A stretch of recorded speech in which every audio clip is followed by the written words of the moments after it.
Hello, everyone, and welcome back to the EGFH Season 1, Week 1 League of Legends Tournament. If you missed it, we had an amazing match between Stonington and Whaler Esports. A nice victory came through by Whaler Esports in a hard-fought match that went to late game. Really well played by Stonington as well, though. And now we're getting into a match between Pioneers and the Green Knights. I'm Superman, and casting alongside me this afternoon is Hans. Yeah, and we're going right into the pick and ban phase here. We've got bans for Nasus and Cho'Gath already coming through. A lot of top lane focus already, which is quite unexpected. We saw a lot of top lane focus last game in the pick and ban. What do you think about this? Well, it would be curious to note whether or not these teams paid attention to the last match. It was streamed, of course, so that there's a possibility they could have been tuning in, paying attention to some of the pick ban. But I think these top lanes, pretty standard bans. The Nasus is a little less popular, but it has come through even in pro play in terms of top lane bruiser. Cho'Gath, of course, extremely strong, but there doesn't seem to be as much rhyme or reason to the second round of bans here, though I do agree with getting rid of Tristana anyway. Like, you don't want to play against that champion, so if you're not blue side, you can't first pick it, definitely get rid of it. Yeah, and another powerful, impactful ban coming out from the Green Knights here on the red side, banning the Sejuani away from the Pioneers here. I like this Xayah pickup. Xayah is dealing a lot of damage last game, actually the most damage dealt last game, even though Stonington lost that previous game. We also see the bans for Darius and Ryze. Darius definitely being one of not really a meta pick lately. Yeah, but it can be very, very scary, right? You know, nobody likes to play against a Darius in the top lane. You're always scared that somehow, in some way, shape, or form, you're going to get dunked, and that never feels good. And nobody wants to play against a reset champion anyway, especially one that can just chase you down like a Darius. The Ryze, I'm not sure about that one, but Nami picked up in the first rotation here. For red side, the Green Knights might be looking for that standard composition, but an early lock-in of the Riven? Yeah, it's going to be locked in. Blind pick Riven for the top lane. Yeah, and apparently they were paying attention a little bit to the last game, picking up Nami on this red side. And interesting, Taric also coming through on the side of the Pioneers, meaning that there's going to be no shield champions this game. Nami obviously going to be able to abuse that Ardent Sensor. Vi also coming through on the Pioneer side, being able to help pick out some of these squishy champions, since they have been picking some squishy champions, especially Riven. That means they might not have much of a tank line if they're going to not pick a tanky jungler. I do like this Taric pickup. We've seen with the build into healed shield items like Redemption, like Ardent Sensor, you're not going to see him have the health enough to stack a significant buff to his W that gives a small shield to his paired up target. So that's not going to make a huge difference, but I do like the combo of Taric and Vi. Vi uses that ultimate, the Assaulted Battery takes her way back and way into the enemy team to pick off a target. And that can be really scary, because if you're not super ahead as Vi, then you can just get turned on and picked off, right? But if you have a Taric who can just press R, then you'll be invulnerable after showing up in the back line, and you can really put down a lot of pressure by using those two ultimates together. So I like that synergy there. But the Jinx gets picked up. We haven't seen much of this champion in competitive play. What do you think of that choice along with the Nami? Jinx is able to shred down turrets really fast. Also another late game threat, like we saw earlier with the Twitch. Looks like both teams are a little bit afraid of assassins, banning away the Zed and Rengar here in this ban phase. Also wanting to remove some initiation from the Green Knights here on the blue side, taking away that Malphite. Yeah, there must be some sort of a scouting potential that shows to get rid of that Malphite. Unless, of course, Riven just hates playing against that champion. It is one of the stronger choices against a Riven. But initiation already there, I think, with the Vi pick. So we'll have to see how the rest of the draft goes. The last few bans do come through. Syndra banned away. Perhaps they were watching and saw how annoying it can be to pick off a Syndra that still ends up killing you as they die with an unleashed power. That's never a great feeling. So Rammus locked in, though. Going to be the jungler for Green Knights. Yeah, and it's interesting to see a Fiora being locked in after the Rammus is picked. Rammus being able to taunt up against this Fiora or this Xayah, and being able to provide a lot of engage for this team. Looks like Pioneers are going to be hovering a Xerath here, which is going to be quite interesting. Yeah. Blue side here, the Xayah Taric in the bottom lane, having Vi in the jungle, they definitely have the initiation tools they need, as well as follow-up damage. You know, Orianna, always a great champion, scales well into late game, and the Xayah does as well, of course. And Taric will be able to keep mitigating the, shall I say, downsides to their composition, that super run at you heavy type composition with the Fiora, with the Vi. With the Taric, even, you have to get in there and get down and dirty to get team fights that actually go your way. Otherwise, you can just get chased down by a Jinx that gets reset, by a Nami wave, right? So you have to actually take fights that are on your terms. So I like the Taric pick in association with the other ones that have come through for Pioneers on blue side. But there's a lot of damage and a lot of kite potential, far more CC on the side of Green Knights than there is for Pioneers. So red team with a little bit of an advantage in that regard. Yeah, definitely think that the red side here, the Pioneers, they're a little shaky. They have some odd champion picks in this lineup, like Riven, like the Rammus, like the Xerath.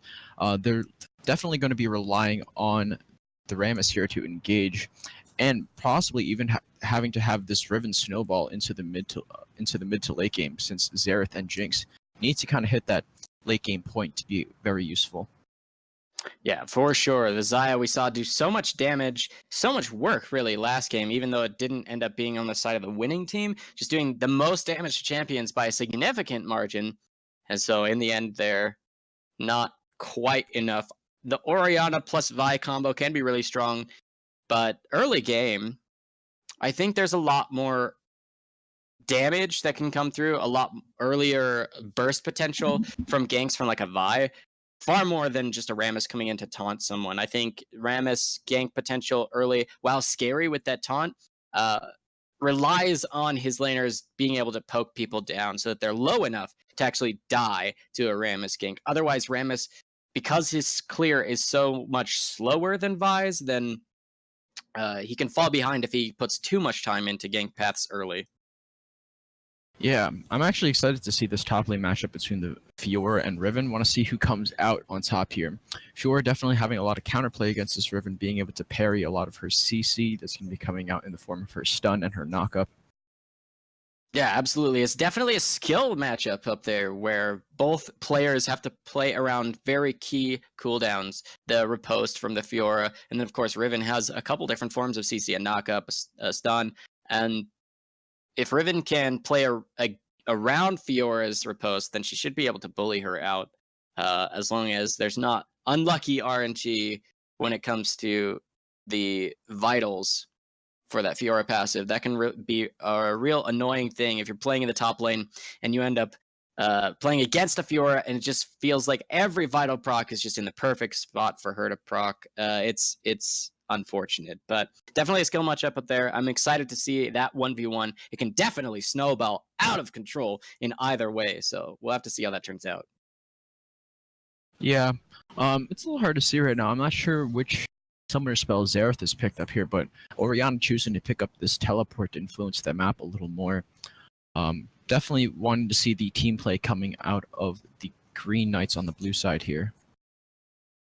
Yeah, Green Knights drafting themselves a hard engage composition, whereas there's a little bit more kite and fight and split sort of ability on red side here. Pioneers, their composition likes to separate the fight into small skirmishes. You know, if Xerath can just stay way back and throw skill shots where he sees them most valuable, the Rammus can separate team fights, the Jinx can get resets to then chase people down afterwards. That's the kind of fight they want to do, with Nami just keeping people alive throughout. But if the Green Knights can get the picks that they really like to go for, with the Vi ultimate, with Orianna being comboed on top of there, then they can keep things tight. They can keep team fights in a small space, letting Xayah deal basically AoE damage with her kit, and then of course Fiora can chase people down. And Fiora, I like the pick of the Fiora, especially considering the Rammus, because if Rammus can just keep stacking armor, he becomes very scary. But Fiora can deal true damage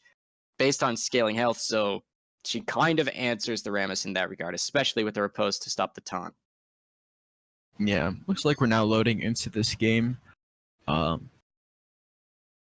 an interesting pickup of barrier for this Xerath against this Orianna, fearing the kill pressure off of the command shockwave from Orianna. Yeah, either the heal or the barrier are good choices there. You don't want to get bursted out by like 100-0. Level 6 for Vi and Orianna can definitely chase down and easily burst out non-mobile champion like Xerath, who can't really dodge out the Vi Q without using flash. So flash down, you're kind of dead meat without like an hourglass or something. So the barrier can help mitigate that sort of thing. But I expect to see you know what? Actually, I think it's more of a skill matchup as well in this mid lane. Whoever can land their skill shots, whoever can push the wave faster. If Xerath tries to only focus on the wave, he might run out of mana and not be able to trade with the Orianna. But if he focuses his skill shots on the Orianna, then he might not actually be able to push the wave. So kind of a trade-off. You have to decide how you want to use those spells. But here we are, loaded onto Summoner's Rift. This is Season 1, Week 1 of EGFH's League of Legends tournament. This is Green Knights on blue side versus Pioneers on red. This is the second game. We had an amazing one earlier on stream, but thanks for tuning in. If you're just joining us, my name is Superman, and casting alongside me is Hans. We're going to have a great game. Yeah, and like you said earlier, there's a lot of immobility from the Xerath here, and even from the bot side for Jinx and Nami. I would like to see this Vi play on the bot side jungle a lot more. Yeah, if she can get early... You get that leash from your bottom lane, it can set you up to very quickly clear your camps. Vi with red buff is extremely scary. I actually prefer to see Vi start in the top side, even though it slows her gank, her clear times up. It slows it down a little bit. It actually helps her ganks in the long run because you have a longer uptime with the red buff versus using it to farm.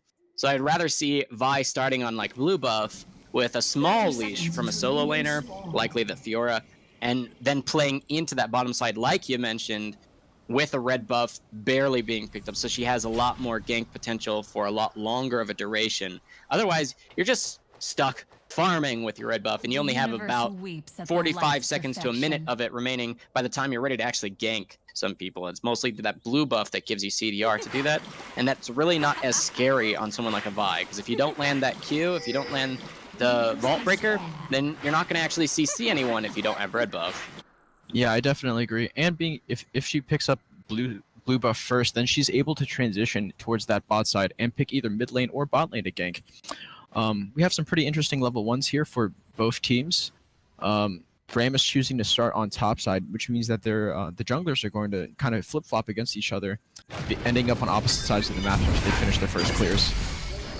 Yeah, that's kind of cool that you get a miniature leash there from the Xerath, helping that Rama start out, and question mark pings come through from side of the Pioneer. They're looking to see where the bottom lane was. They likely know that the red buff was leashed, but there's less information given, perhaps, depending on the interpretation, less information given to Green Knights on blue side about whether or not Rammus started on the bottom side. Red team did show up in the bottom lane much faster, so it's safe to assume that they did not leash, but that doesn't mean you know precisely where Rammus started. Without invading early to get some wards in, you're not going to have that information, so Rammus kind of in a better position in terms of his ambiguity of his jungle pathing for his early ganks. Just barely now picking up that red buff. Yeah, and Vi's going to be able to hit lane a lot faster since Rammus has a slower jungle clear. Vi choosing to pick up 4 camps before she even starts to gank. Probably going to perhaps go towards this mid lane since Fiora is pushing this Riven really well into her tower. Yeah, it's you can't really dive that Riven unless she gets extremely low, and even then it's very, very scary to try that sort of thing this early in the match. So, as you did mention, this is going to be the 4th camp taken by the Vi in her own jungle. This is going to be the double buffs for her. Well, Rammus is just finishing up his blue buff. He did not take the additional wolves. So in the time that Vi was able to complete 4 camps, Rammus only with 3. There's a nice ward in the river for blue team. Could see that Rammus if he gets any closer, but it looks like he's just going for that scuttle. Yeah, and big thing to note here that Rammus actually popped his potion stacks way before Vi did, meaning that he actually needs to sustain a lot more even though he has higher armor. Vi going to be able to easily clear out these jungle camps and starting to invade, putting a ward into that topside jungle. That's really good. He's going to know that the Rammus is not topside, so even if Rammus wasn't seen by that ward down there in the bottom end of the river, then they'll have a general idea of at least where the nice knockoff here comes from NBA Simulator. But there I was talking about it earlier. No red buff remaining in terms of duration on this Vi, so you land the Vault Breaker, it's a little bit of damage, but other than that, zero help given to this Orianna in the mid lane. Yeah, and a nice ward by the Pioneers over this mid lane wall, being able to spot Vi actually walks back into her jungle. Yeah, and they ping it out actually saying, hey, we did see actually the Riven, this ward does a lot for us. So nice stun down onto the Jinx, gets rooted as well. The Xayah puts down a lot of pain, 150 health, 100 health, 90. This heal comes through from this Jinx, the exhaust as well. So that's going to be a couple summoner spells lost on the bottom side of this map. Xayah and this Tark, they're putting a lot of pressure, now approaching the turret with a nice cannon wave, as Vi is not in a position to help them out. Yeah, and a good consistent warding from the Green Knights here into the river, being able to potentially spot out that Rammus as they continue pushing. So Jinx gonna have to farm underneath the turret, of course. She's going to slowly but surely life steal back up, using that Doran's Blade to its fullest potential. Staying healthy underneath the turret, the Nami helping her with that as well. But 39 to 28 as the wave crashes against the turret, and you're seeing that Jinx struggled to even get a couple of CS, only actually getting one of all of those casters that showed up to the turret. That was a lot of damage coming through in the top lane, though. Fiora bullying out this Riven incredibly hard. If we're looking at CS numbers across the board, other than mid lane, which is relatively close anyway, top lane, bottom lane, these are massive CS leads already, considering it's only 5.5 minutes into the game. Yeah, a 20 CS lead up in the top lane, going towards the Fiora. Definitely putting the pressure onto Riven. If Riven doesn't get a gank soon, it looks like Fiora is going to be able to suppress this Riven pretty well for the rest of the game. And that's really important, especially because Riven can bully the... because Fiora can bully the Riven the later the game goes as well. With that riposte, with the lifesteal that builds, both of them building relatively normal items. Oh, the same thing. It looks like Deja Vu. The stun doesn't hit for NBA Simulator. Barrier comes through, but doesn't actually block much damage. She's going to make it underneath this turret, though, to stay safe. Nice root in this bottom lane. Comes on the Nami, forces the flash away. Nami's flash blown. Xerath's flash blown. There's a lot of summoner spells down across the map. This Vi has done a lot of work in mid lane, and bottom lane is just winning this 2v2 straight up. Yeah, definitely. Well played on this blue side for the Green Knights. I feel like Riven's gonna definitely need some attention from Rammus soon. Riven, I feel like she's a champion that really needs to snowball into the mid to late game in order to be effective. Yeah, she definitely needs that help from the jungler. If she doesn't get that kind of assistance, then she'll just fall further and further behind if nothing else changes.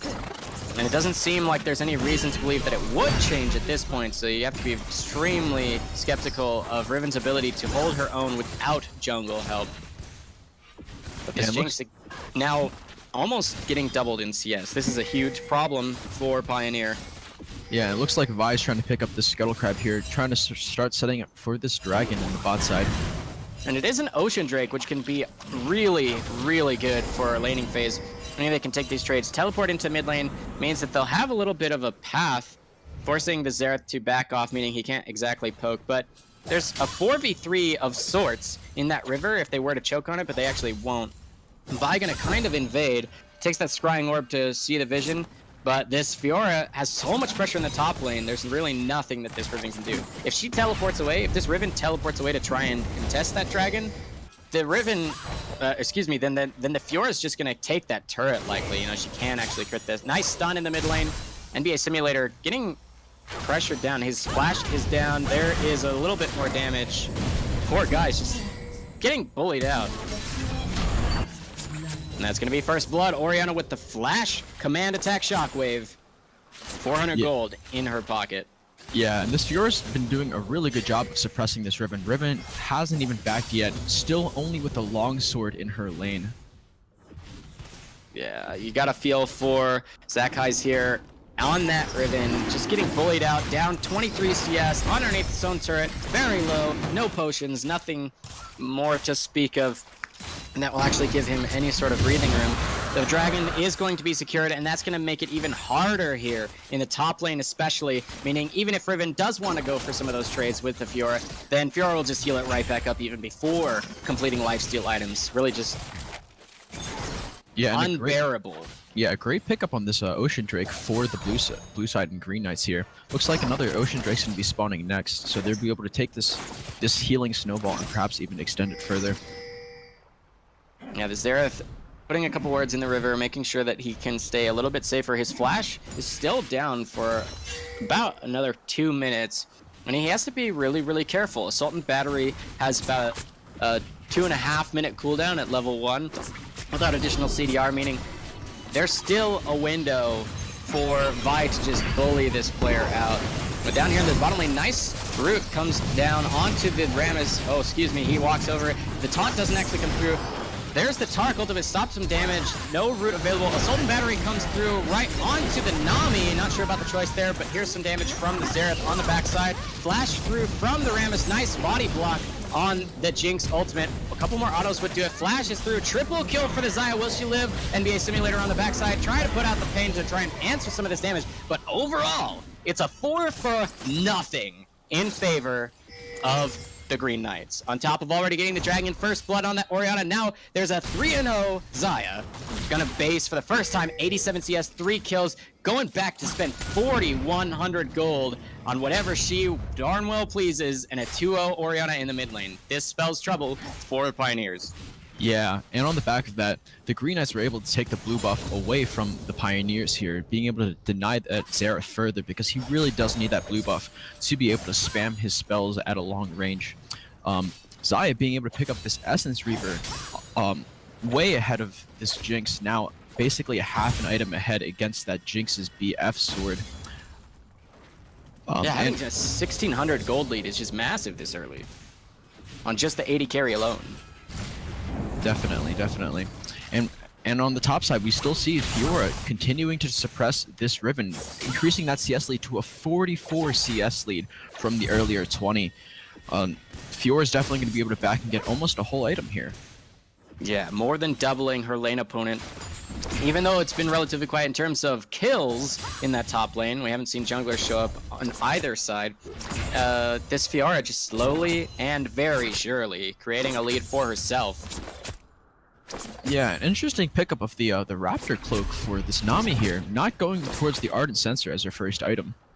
It looks like she might be just rushing that Nomad's Medallion, rushing that right into Ancient Coin to give a little bit of more of that movement speed burst. Perhaps to reposition this Rammus as quickly as possible in these fights to pick off a priority target. Speaking of Rammus trying to pick off a target, he might be the one that gets picked off. He's going to have to Powerball away.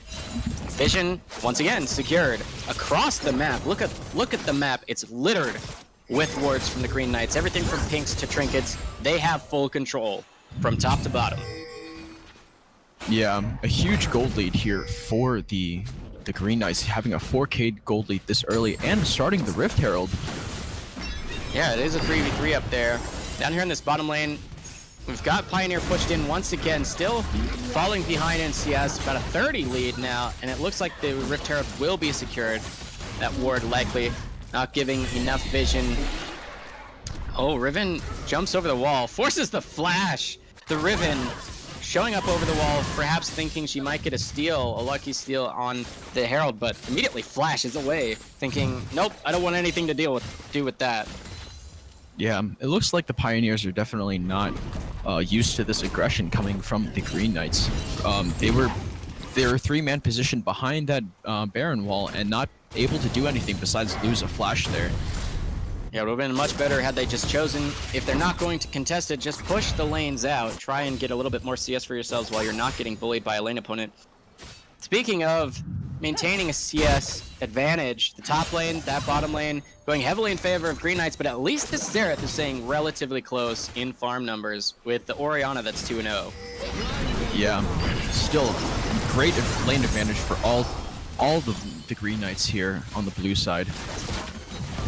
Yeah, every single member across the board for Green Knights is up in gold, including the support, up in gold over that of his opponent. The mirror matchups just unfortunately far in favor of Green Knights. We'll have to see how they pressure this advantage. Nice stun onto the Jinx. Gets a little bit more poke. Turret tower shot tanked away by this Tarek. He's doing really well, landing a couple of different stuns here that deal enough damage to create problems here. In the top lane, nice knockup. Actually puts a stun down, but that means you'll get taunted up, reducing the armor. Nice flash away from the Fiora to save her own life. Don't want to be the first one to fall for your team. Yeah, I definitely feel like that gank for Rammus could have come much earlier. Now Fiora having a 58 CS advantage in the top lane and being able to potentially teleport back to her lane to continue leveraging that CS advantage. And a nice Flame Chompers into bubble brings Tark down to half health here in this bottom lane, but less than half health would be that of Pioneer's first turret that they're just trying to hold on to. They're hugging it, they're trying to stay safe, but nice root onto the Nami. That's a stun and a phase on this Xayah, not able to actually step far out enough to follow up the damage, but they've got a wave here, and with Flame Chompers and the bubble down, they might want to consider taking that turret. They don't, because the Ocean Drake is back up. Yeah. It looks like they actually may be positioning to dive the spot lane turret here, actually. Yeah, it could be a 4-man dive. Orianna does have ultimate available. Assault and Battery is available. There's the ball put onto Orianna first. Oh my goodness, there's so much damage. If the ball can be reset, there's going to be Assault and Battery onto the Jinx. It's not quite enough as she flashes away. Jinx still alive. Flash and heal used. She might go for an execute or trying to give the kill over the Tark, but that Nami fell instantly. Nice flash over the wall. Definitely going to give the kill credit to this Tark. Yeah, and now Green Knights here are able to kind of fall back off of that first turret advantage and also take another Ocean Drake, getting 2 Drakes now. Yeah, this is just a complete shutout at this point. It's really, really hard for this team here, Pioneers, to try and bring it back. Umbrisk, the jungler, Rammus forced to flash away, and that flash taunt is one of their main forms of engage, especially going all in with that Nami building the talisman. So yeah. Ancient Coin not going to do enough if you can't even survive the first bit of damage as a Rammus. Yeah, and with this Rift Herald almost expiring, what do you think about the top laner picking up the Rift Herald instead of the Vi here? I do like it because Riven is able to wave clear relatively well, especially if she can get a Tiamat to match the Tiamat of Fiora, then it's a good choice to use the Herald. I was going to say top lane, but mid lane is a great place to break it. If they can take mid lane turret away from a Xerath, away from a wave clear champion like that, that's a really strong move. Here's the Herald going to show up. Vi actually really, really low. If the Xerath could get... Oh my goodness, okay, so the heal is used. There's just a lot of different attacks. There's the Jinx, ult comes through, doesn't actually deal enough damage because it hits the Orianna instead of a priority target that was already low. But that's going to be the mid lane turret falling. Yeah, and that scrappy fight along with the Rift Herald forced the Riven to use her teleport on that mid lane turret. So now the blue side's going to have a teleport advantage with that Orianna holding teleport. Yeah, and we should see the CS advantage in that top lane growing and growing and growing, since it's still quote-unquote laning phase until one of those turrets falls. That just 1v1 matchup is just so brutally in favor of this Fiora right now, more than doubling the CS numbers of Zakhai's here on this Riven. The Black Cleaver was completed, meaning she might be able to take some trades that are extended, but extended trades actually won't do much against a team that has double Ocean Drake already secured by 17 minutes. Yeah, I probably would have liked to see this Riven pick up like something more along the lines of a Tiamat, also to counter the Tiamat of Fiora. There's so much pushing power from this Fiora. Riven's gonna constantly have to farm under her turret and lose CS. Yeah, and just losing CS she is, not even getting the last hits that are underneath her turret right now. As there's 3 members approaching the top side, there was no vision close enough in the pathing for Pioneers to actually see what's happening here in the top lane. You see Assault and Battery plus the Orianna Command Shockwave combo is just so incredibly potent. And now it looks like even 5 members might be looking to dive this top lane. If they're not getting this turret, they're definitely getting the Riven. A nice stun. That's a good knockup, but there's going to be healing coming through. Vi just says, I'll tank that turret, we'll just take it down. So there's a kill plus a turret. That's all outer turrets now secured in favor of Green Knights, bringing this gold lead to 8,000. Only 18 minutes in, and they're on this second turret. Yeah, being able to transition this 5 stack into the tier 2 turret, breaking out to a fight again. Yeah, and with that cannon wave there, they're just going to still take that down. The slow comes down onto Umbrisk, and there's going to be the last proc going down. They have a small wave here, but Xerath is still alive. He has the damage to at least wave clear. But do they have enough damage to actually take down this turret? They might, as a new wave approaches. Turret down they already have. We're not even 20 minutes in, and they've broken the base. Yeah, it looks like they might even pop this inhibitor with this Jinx still staying in the bot lane. I think yeah, sorry about that. I definitely think that the Jinx should have recalled with this Nami. Now losing an inhibitor at 19 minutes into the game. Definitely looks like a really, really good advantage for the Green Knights as they continue to snowball this game out of control. Yeah, it's extremely potent to get that early inhibitor, though the inhibitor being down will funnel slightly more gold and slightly more experience into the Pioneers' hands just by nature of it pushing the wave without a champion there.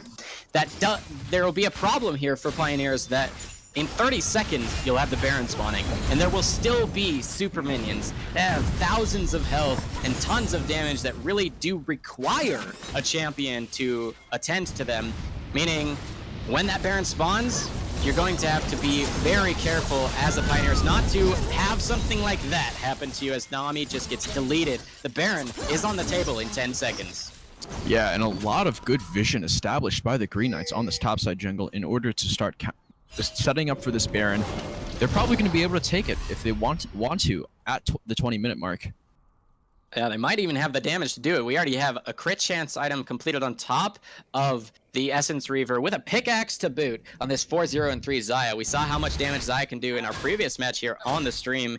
And a 4-0 and 3 KDA for both the mid and AD carry for Green Knights means they can really do just about anything they desire. Yeah. And it basically looks like the Green Knights have an item advantage across all of their laners. The Fiora, the Orianna, the Xayah, all have such a substantial advantage over the Pioneers here. I wonder what the Pioneers need to do to get back into this game. Really, their only options are to try and group and expect an engage coming out here from Green Knights and play around that expectation, knowing that Vi is going to come in. If they can all flash away from an Orianna ultimate together, even if it's not like a synchronized, oh, let's all flash away. If they can at least expect that spell to come through and not lose a member just to an engage, then they might be able to turn things around underneath the turret. Riven, though, stuck in that top lane, and Umbrisk not even able to tank his own jungle, let alone a Taric at this point, and that spells trouble. As we got another turret on them, there's a flash engage, and there's this Nami actually just dying instantly. Assault and Battery comes down, there's the Taric ult coming through, means nobody's gonna even take damage from the turret. Flashing forward, there's this Xayah, one more auto attack will do it. That crit comes through, Xerath falls. This so much damage from the Fiora as well. Able to proc the last Vital to get that ultimate coming through, a little bit more healing. And there's super minions in this top lane. They might even be looking for an end here as the Fiora is just too tanky. Even though she's got a Black Cleaver over there for Riven, there's the inhibitor turret falls nonetheless, and the inhibitor in the bottom lane is exposed. Nexus turret's falling.